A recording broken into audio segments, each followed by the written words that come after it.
Hello, and welcome back to Speak English Daily. Hi, everyone. We are very happy to see you here today.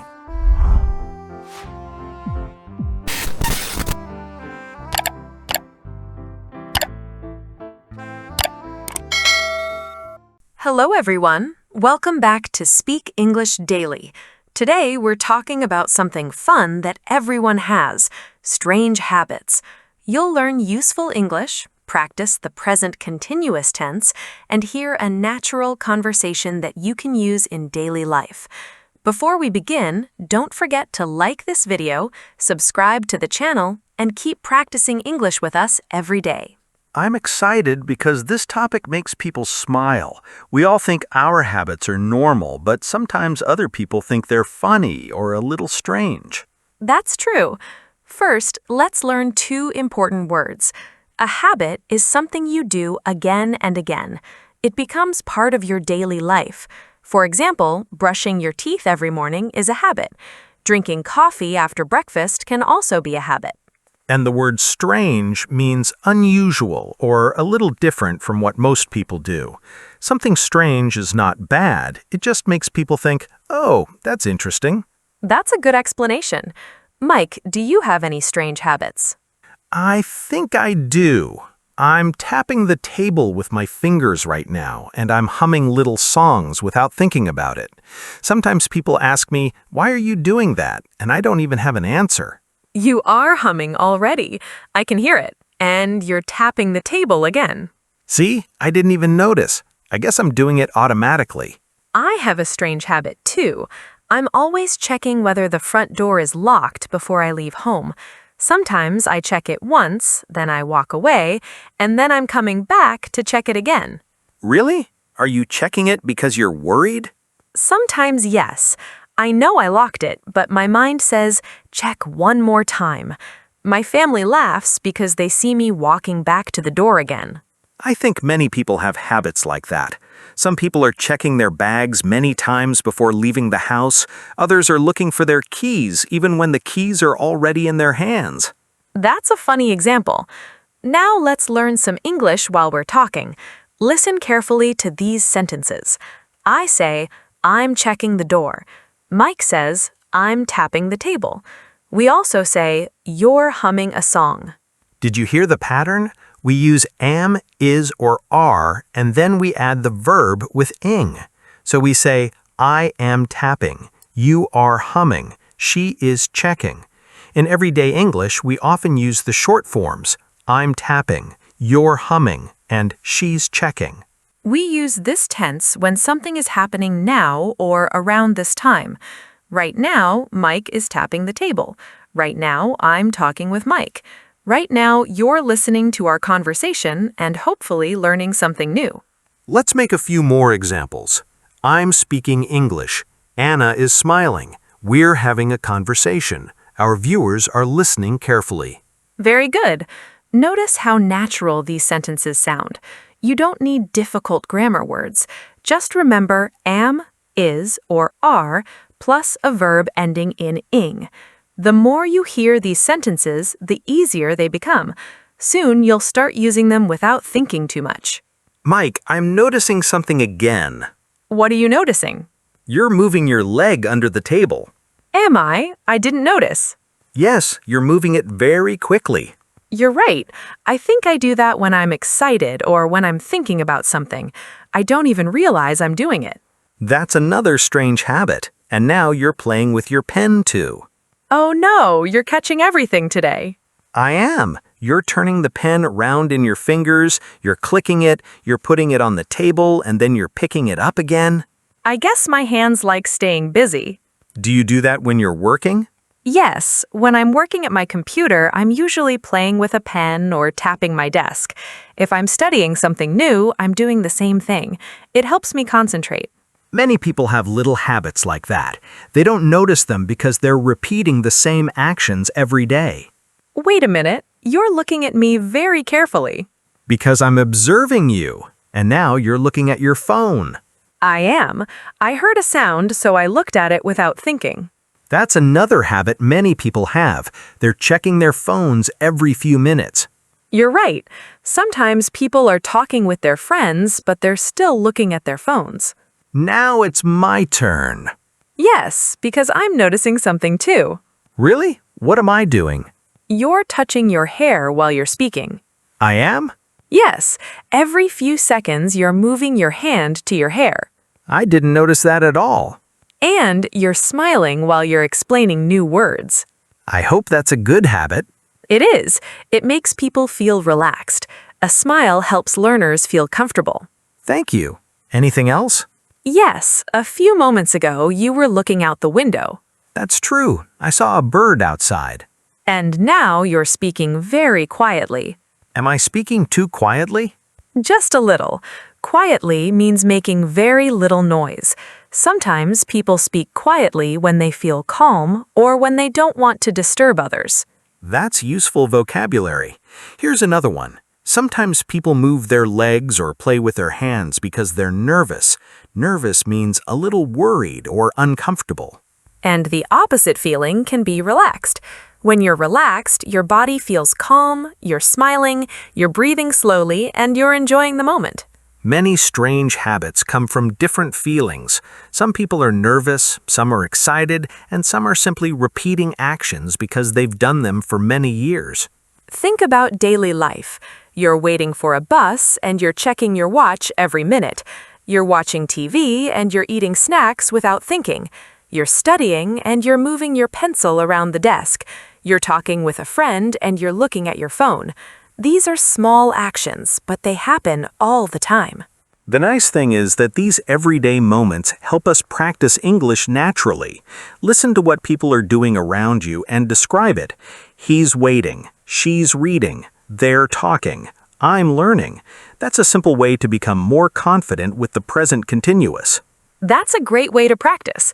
Instead of memorizing grammar rules, just look around your house and describe what people are doing. You'll be surprised how much English you can use every day. Speaking of houses, I think families have the funniest habits. Every home has little routines that seem completely normal until a visitor notices them. I agree. Let's imagine we're visiting someone's house early in the morning. The first thing I notice is that Mom is singing while she's cooking breakfast. My mother does that too. She's making breakfast and she's singing songs from years ago. She doesn't even realize she's doing it. That's a perfect present continuous sentence. She's cooking, she's singing. Both actions are happening at the same time. And my father has a different habit. He's reading every label in the kitchen. He's picking up a bottle of juice, turning it around, and reading every single word. That's funny. Is he really reading everything? Yes, he's reading the ingredients, the calories, the date, and sometimes even the tiny writing that nobody else looks at. Maybe he's just curious. Maybe. While he's reading the labels, everyone else is waiting for breakfast. Let's learn another useful word. Kitchen is the room where we cook and prepare food, so we can say, Mom is cooking in the kitchen. Here's another word you'll hear every day. Fridge. The fridge keeps food and drinks cold. And I know someone with a funny fridge habit. Who? My brother. He's opening the fridge every 10 minutes. Is he hungry? Sometimes yes, but many times he's just looking inside. He opens the fridge, looks around, closes it, walks away, and then he's coming back a few minutes later. He's hoping new food is appearing by magic. I always tell him nothing is changing inside the fridge.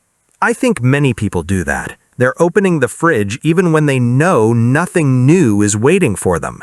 Listen to those examples. He's opening the fridge, he's looking inside, he's closing the door. They're simple sentences, but they're very useful. My grandmother has another habit. She's talking to her cat every day. Really? Oh yes, she's asking questions like, "Are you hungry? Are you sleeping? Why are you looking at me like that?" Does the cat answer? Only with little sounds, but she continues the conversation anyway. That's adorable. We can say she's talking to her cat. Notice the verb talking. We add ing because the action is happening now. My grandfather usually laughs when he hears her. Families are wonderful because everyone has different habits. Here's another one. My uncle is wearing the same old sweater almost every weekend. Even when he buys new clothes? Yes, the new clothes stay in the closet, but he's wearing the old sweater because it's comfortable. That's another useful word. Comfortable means something feels nice and easy to wear or use. So we can say he's wearing comfortable clothes. Exactly. Oh, not that word. Let me say it differently. That's a very common sentence in English. I almost smiled because we're both paying attention to our speaking today. We are. Now let's imagine another home. Someone is leaving the lights on in every room. That sounds like my younger cousin. He's walking into a room, turning on the light, leaving the room, and forgetting to turn it off. Then another family member is following him and turning the lights off again. It's like a little game every evening. Let's practice more examples together. I'm making tea. She's cooking dinner. He's washing dishes. We're cleaning the living room. They're watching TV together. Notice how easy these sentences are. Once you know am, is, or are, you only need the verb with ing. Speaking of washing dishes, I have a strange habit. What's happening now? I know it's silly. I'm always pretending I'm hosting a cooking show when I'm washing dishes. Really? Are you talking to imaginary people? Yes, I'm saying things like, today we're cleaning this plate very carefully. That's hilarious. If someone is watching you through the window, they're probably wondering what's happening. Good thing nobody is watching. Maybe they're watching, but they're laughing quietly. I hope not. The living room is another place where funny habits appear. One person is watching TV, another person is looking at their phone, someone else is sleeping on the sofa, and another family member is changing the television channel every few minutes. Nobody can agree on one program. Families may be different, but strange habits make every home unique. And they also give us lots of chances to practice English because daily life is full of actions we can describe. Now, let's leave the house for a while. Strange habits don't stay at home. We can see them almost everywhere we go. That's true. I love watching people in public because everyone is doing something interesting. Let's start with the bus. Imagine you're waiting at the bus stop. Some people are standing quietly. Some people are looking at their phones. Others are walking back and forth because they're worried the bus is late. The word waiting is very useful. We can say, I'm waiting for the bus. We don't say, I'm wait. We need the ing form. Yesterday, I saw a man on the bus. He was talking on speakerphone, and everyone could hear his conversation. I've seen that too. He's talking so loudly that the whole bus knows what he's doing this weekend. Some passengers are smiling and others are trying not to laugh. Let's visit a coffee shop next. That's one of my favorite places for people watching. Mine too. Someone is standing in line, someone is ordering a coffee, someone is reading a book, and another person is working on a laptop. I always notice people who are staring at the menu for 10 minutes. They're reading every drink, but they still order the same coffee every time. That's me sometimes. Here's another useful word. Staring means looking at something for a long time. So we can say he's staring at the menu. While one customer is staring at the menu, another customer is ordering a sandwich without looking at it at all. At the next table, a girl is taking selfies from every possible angle. She's smiling, moving her phone, changing the light, and taking another picture. Her drink is getting cold because she's taking so many photos. Let's walk to the supermarket now. That's another place full of interesting habits. People are standing in a long line at the checkout. One child is jumping because he's getting bored. His mother is carrying many shopping bags. The word carrying means holding something and moving with it. Nearby, a student is chewing the end of a pen while reading a shopping list. That's a habit many people have when they're thinking. Another shopper is walking slowly through every aisle even though they only need one item. Then they leave with 10 things instead of one. Finally, let's walk through the park. Children are running, parents are talking, friends are laughing together, and people are walking their dogs. Every place gives us new present continuous sentences. Look around and describe what you see. They're walking, she's carrying a bag, he's chewing a pen, they're standing in line. Soon, these sentences will come naturally. English becomes much easier when you're learning from real life instead of only reading grammar rules. Every street, every bus, every coffee shop, and every supermarket can become your English classroom. I like that idea. When you observe the world around you, you begin to realize that every action tells a little story. But here's an interesting question, Mike. Why are people doing these habits in the first place? I've wondered about that too. Why am I tapping my fingers? Why is someone checking the fridge again? Why is another person chewing a pen while studying? The answer is different for everyone. Sometimes people aren't even aware of what they're doing. Their bodies are moving while their minds are busy with something else. So the habit isn't always the important part. Sometimes it's the feeling behind it. That's right. Imagine someone is sitting quietly and looking out the window. Maybe they're thinking about tomorrow. Maybe they're remembering a happy vacation.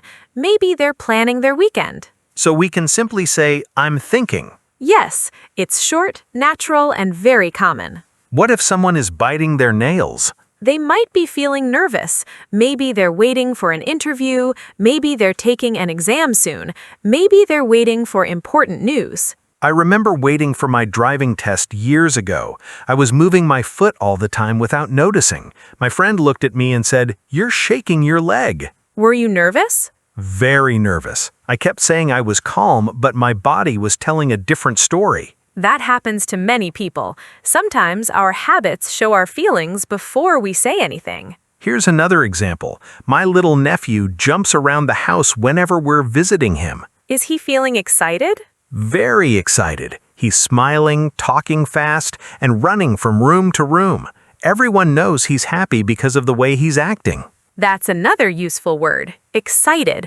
When something good is happening, people often smile more, speak faster, or move around with lots of energy. On the other hand, sometimes people are very quiet. They might be tired, or maybe they're just relaxing after a busy day. I like evenings because I'm relaxing on the sofa with a cup of tea and a good book. That's a wonderful sentence. I'm relaxing. It's simple and natural. Sometimes I also catch myself looking at the same page for several minutes. Because you're thinking? Yes, my eyes are reading the words, but my mind is somewhere else. I know that feeling. You're reading, but you're also remembering something from work or planning tomorrow. Speaking of work, I notice another habit in offices. What's that? Some people are looking at their computer screens very seriously.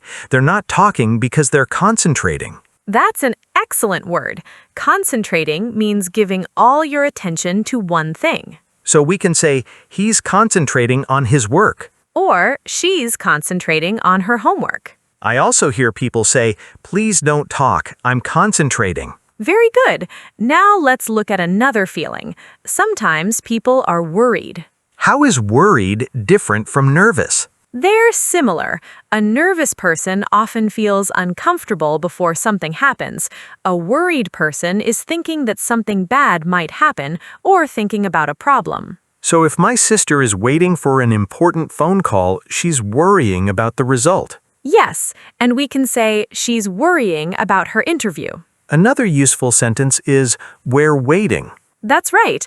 Imagine friends are standing outside a movie theater. They're waiting for the others. While they're waiting, they're talking, laughing, and sharing stories. I like that example because people often create little habits while they're waiting. Someone is checking the time, someone is looking around, someone is playing with their keys. We don't always need a special reason. Sometimes we're simply passing the time. I have another funny story. Let's hear it. My cousin always walks around the room when he's talking on the phone. Does he notice? Not at all.